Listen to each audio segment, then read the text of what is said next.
బీసీలు అంటే తెలుగుదేశం అంటే బీసీలు అని బీసీల పట్ల తెలుగుదేశం పార్టీ ఎప్పుడూ ఎంతో అభిమానాన్ని ఆదరణను వ్యవహరిస్తుందని నీటిపారుదల శాఖ మంత్రి నిమ్మల రామానాయుడు అన్నారు. పశ్చిమ గోదావరి జిల్లా పాలకొల్లులో పట్టణంలో నిర్మిస్తున్న గౌడ శెట్టిబలిజ సామాజిక భవన స్లాబ్ నిర్మాణ పనుల్లో పాల్గొని శ్రమదానం చేశారు. సిమెంట్ మోసి కంకర కొట్టి తోటి కూలీలతో సమానంగా ఆయన కలిసి పనిచేసి అందరి మన్ననలు అందుకున్నారు. ఈ సందర్భంగా మంత్రి మాట్లాడుతూ స్వర్గీయ నందమూరి తారక రామారావు దగ్గర నుంచి చంద్రబాబు నాయుడు వరకు తెలుగుదేశం పార్టీ బీసీల అభివృద్ధికి అభ్యున్నతికి ఎంతగానో కృషి చేస్తున్నారని చెప్పారు. గతంలో తను ఎమ్మెల్యేగా ఉండగా 1,50,00,000 రూపాయల నిర్మాణ పనులకు ప్రారంభించామని చెప్పారు. తర్వాత వచ్చిన వైసీపీ ప్రభుత్వం ఈ భవన నిర్మాణ పనులను మధ్యలో ఆపేసి ఆలసత్వం వహించిందని విమర్శించారు.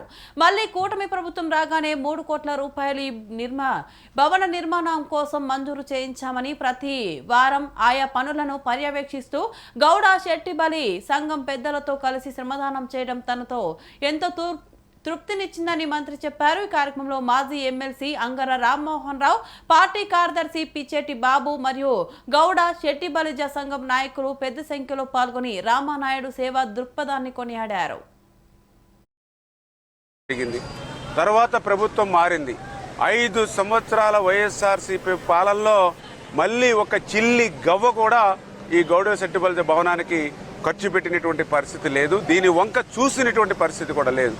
మళ్ళీ ఈరోజు కూటమి ప్రభుత్వం అధికారంలోకి వచ్చిన తర్వాత మళ్ళీ 3 కోట్ల రూపాయలు అదనంగా ముఖ్యమంత్రి చంద్రబాబు నాయుడు గారి సహకారంతో నిధులు కేటాయించడమే కాదు, ఏజెన్సీని ఫిక్స్ చేసి పనులు కూడా మొదటి సహకారంతో మిగిలిన పనులు కూడా మొత్తం పూర్తి చేసి ఏదైతే ఇక పాలకొల్లు నియోజకవర్గ గౌడ శెట్టిబలిజ వర్గీయుల యొక్క చిరకాలిక కోరిక కళ ఏదైతే ఉందో అది ఈ కూటమి ప్రభుత్వంలో నెరవేర్చేటువంటి బాధ్యత మేమందరం కూడా తీసుకుంటామని చెప్పి మరొక్కసారి మీ అందరికీ కూడా తెలియజేసుకుంటూ ఈ రకంగా ఆ గౌడ శెట్టిబలిజ వర్గీయులకి సేవ చేసేటువంటి అవకాశం, వాళ్ళ రుణం తెచ్చుకునేటువంటి అవకాశం నాకు కలిగినందుకు సంతోషంగా